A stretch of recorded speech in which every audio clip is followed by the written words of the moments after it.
ഇങ്ങനത്തെ കേസുകൾ നിങ്ങൾക്ക് ഒറ്റക്കിടിയില്ലയാ. വക്കീലന്മാര് കേസ് നടത്തുന്നത് പൊതുവെ അനുവദിക്കാറില്ല. അതിനു വേണ്ടിയിട്ട് സ്പെഷ്യലായിട്ട് പെർമിഷൻ വരെ വേണം. നിങ്ങളിപ്പോൾ വിചാരിക്കണ്ടാവും ഞാനിത് എന്തിട്ടേക്ക് പറയണേന്നല്ലേ.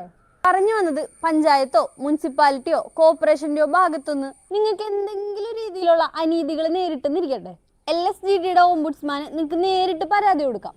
നേരത്തെ പറഞ്ഞ പോലെ വക്കീലന്മാർ ഇതിനെ അനുവദിക്കാത്തതിന് ഒരു കാരണമുണ്ട്. ഇത് ഏത് സാധാരണക്കാരനും ചെയ്യാൻ പറ്റുന്ന വക്കീൽ ഫീസ് പോലും നിങ്ങളുടെ കയ്യിൽ നിന്ന് പോവരുതെന്ന് വിചാരിച്ചിട്ടാണ് ഇങ്ങനെ ഒരു റൂള് കൊണ്ടുവന്നിരിക്കുന്നത്.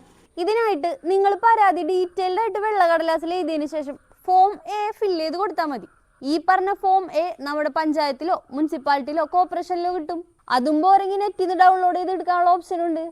ഏറ്റവും ഹൈലൈറ്റ് എന്താന്ന് വെച്ചാൽ ഇതിനാകെ 10 രൂപ ചെലവ് വരുന്നുള്ളൂ എന്നുള്ളതാണ്. ഈ പറഞ്ഞ പരാതിയും ഫോം Aയും ഫില്ല് ചെയ്തതിന് ശേഷം 10 രൂപയുടെ കോഡ് ഫീസ് സ്റ്റാമ്പ് മാത്രം ഒട്ടിച്ചാൽ മതി.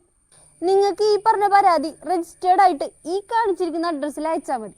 അതാ പറഞ്ഞത്, നമ്മുടെ അവകാശങ്ങളൊക്കെ കറക്റ്റായിട്ട് അറിഞ്ഞിരിക്കണം, ഇല്ലെങ്കിൽ പലരും നമ്മളെ പറ്റിക്കും. നിങ്ങളുടെ നിയമപരമായിട്ടുള്ള അവകാശങ്ങളും കൂടുതൽ നിയമവാർത്തകളും അറിയാൻ ചാനൽ ഇപ്പം തന്നെ സബ്സ്ക്രൈബ് ചെയ്ത് വെച്ചോ.